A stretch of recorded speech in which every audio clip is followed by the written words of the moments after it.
جان صاحب، آپ چونکہ کل سے کوشش کر رہے ہیں، آپ بریفلی کائنڈلی 2 سے 3 منٹ لیجئے گا تاکہ منسٹر صاحب سے ہم رسپانس لے لیں۔ مہربانی سر، آپ کی بڑی مہربانی۔ دیکھیں، بلوچستان گزشتہ کئی سالوں سے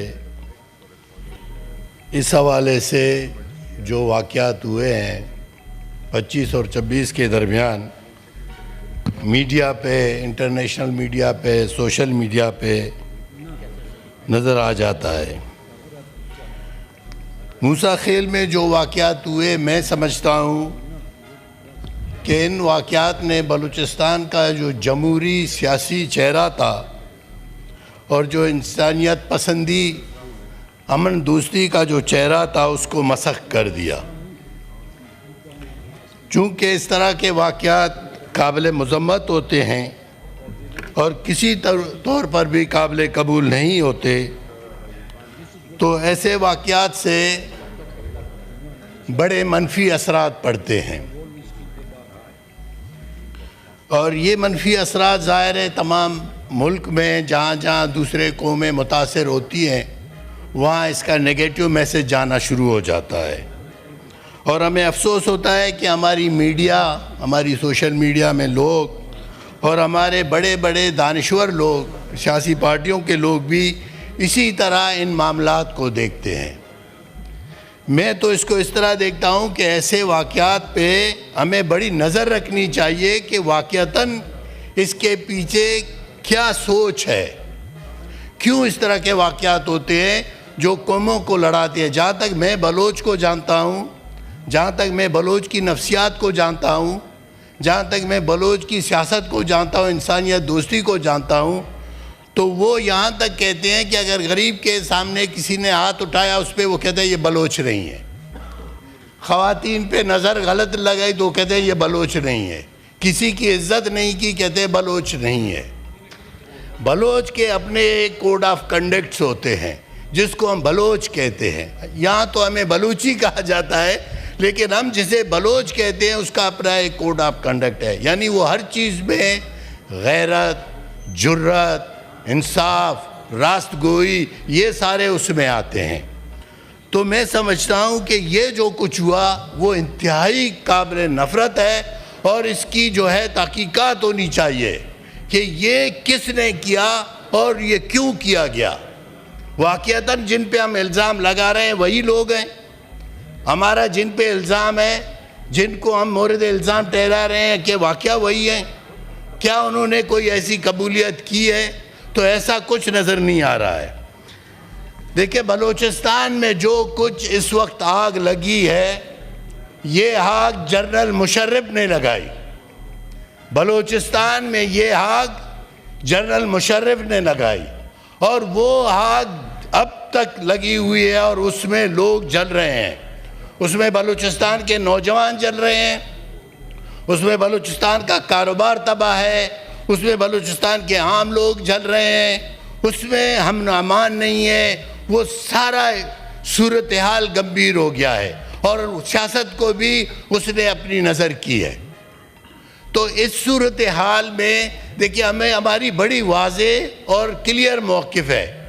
ہم سمجھتے ہیں کہ بلوچستان کا مسئلہ، ہم نہیں سمجھتے ہیں، پاکستان کی تمام پولیٹیکل پارٹیز نے اے پی ایس کے واقعے کے بعد جو ایک ساتھ بیٹھے اسلام آباد میں، جس میں پی ٹی آئی تھا، Muslim League, Peoples Party, Jamiat Ulema Islam, National Party, بی این پی، ساری پارٹیاں تھیں، اور آپ کی سیول اور ملٹری جو ہے بیوروکریسی تھی پوری، یعنی پوری پاکستان کی جو طاقت ہے وہ ایک ساتھ تھی، اور انہوں نے ایک واضح فیصلہ کیا۔ وہ واضح فیصلہ انہوں نے نیشنل ایکشن پلان کے تحت کیا، وہ کسی عام فیصلہ نہیں تھا۔ اس میں ٹھیک ہے بعض علاقوں میں انہوں نے آپریشن کی بات کی، لیکن بلوچستان میں ایک واضح پیغام انہوں نے دیا کہ بلوچستان میں ڈائیلاگ کیا جائے گا، بلوچستان میں بات چیت کی جائے گی، بلوچستان کے جو لوگ اس وقت مزاحمت کر رہے ہیں ان کے ساتھ رابطہ کیا جائے گا اور ان سے بات کی جائے گی۔ وہ بات کہاں تک گئی آپ کو بھی علم ہے، مجھے بھی علم ہے کہ اس دوران بلوچستان میں نیشنل پارٹی، پشتونخوا میپ اور مسلم لیگ کی حکومت تھی. یہ بات آگے بڑھائی گئی، لیکن پھر اچانک اس بات کو جس طرح جیسے ہی ڈاکٹر مالک کی حکومت ختم ہوئی تو یہ بات وہیں پہ رک گئی. اس کے بعد جو کچھ ہوا، اس کے بعد ایک نئی پالیسی آئی، پھر وہی پرانی پالیسی آئی، بات چیت کا راستہ روکا گیا، اور نہ صرف بات چیت کا راستہ روکا گیا، بلوچستان میں جو پولیٹیکل انجینئرنگ کی گئی اس نے ان معاملات کو اور پیچیدہ بنا دیا. اب تو صورتحال اتنی گمبھیر ہو گئی ہے کہ کوئی بات کرنے کو تیار نہیں ہے. کوئی ہم جو جمہوریت کی بات کرتے ہیں نا، ہم جو جمہوری سیاست کی بات کرتے ہیں، کوئی ہم پر اعتماد کرنے کو تیار نہیں ہے. کوئی ہمارے اداروں کو، ہمارے انتخابی عمل پہ بلوچستان کے نوجوان، بلوچستان کے لوگ اس پہ باور کرنے کو تیار نہیں ہیں. وہ سوچتے ہیں کہ آپ لوگ اتنی نعرہ بازی کرتے ہو، الیکشن ہو جاتا ہے، اس کا نتیجہ کچھ اور ہو جاتا ہے. الیکشن میں ٹھپے مارے جاتے ہیں، ووٹ دوسروں کو پڑتے ہیں، کامیاب دوسرے ہوتے ہیں. اور واقعتاً یہ ہوا ہے. 2018 اور 2024 کے انتخابات نے بلوچستان کی صورتحال کو اور زیادہ سنگین بنا دیا ہے، اور زیادہ سنگین بنا دیا ہے. اب ہم پر کوئی اعتماد کرنے کو تیار نہیں ہے.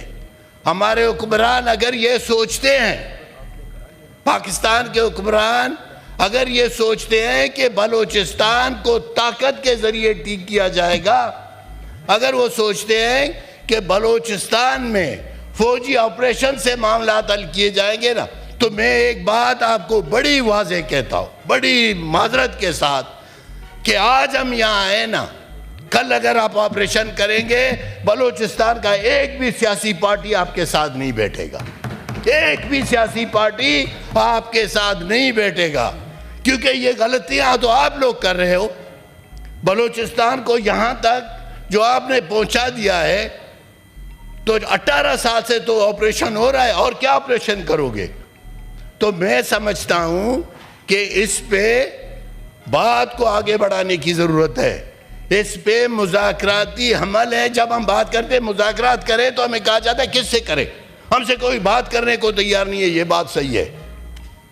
آپ سے بات کرنے کو کوئی کیوں تیار نہیں ہے؟ اس لیے تیار نہیں ہے کہ آپ پر اعتماد اٹھ چکا ہے نا. آپ اعتماد بحال کریں، آپ کریڈیبل لوگوں کی کمیٹی بنائیں، آپ با اختیار پارلیمنٹیرینز کی کمیٹی بنائیں.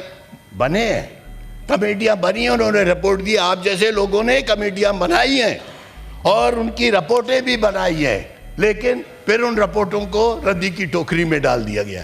یہ تجربات ہے نا. جب آپ کے تجربات بار بار غلط ہوں تو لوگ آپ پر اعتماد نہیں کریں گے، آپ نے سیاسی انجینئرنگ کر کے اس پوری عمارت کو جو ہے گرا دیا ہے. لوگ ہم پر اور آپ پر اعتماد نہیں کرتے. اور یہ جو آپریشن کی بات ہے نا، یہ حقیقت میں اس کو دوبارہ کہنا چاہتا ہوں، آپریشن کا سوچے نہیں. اگر آپ سوچتے ہو آپریشن، تو آپ بلوچستان کے تمام جمہوری پارٹیاں اس وقت آپ کے ساتھ بیٹھے نا، ایک بھی آپ کے ساتھ نہیں بیٹھے گا.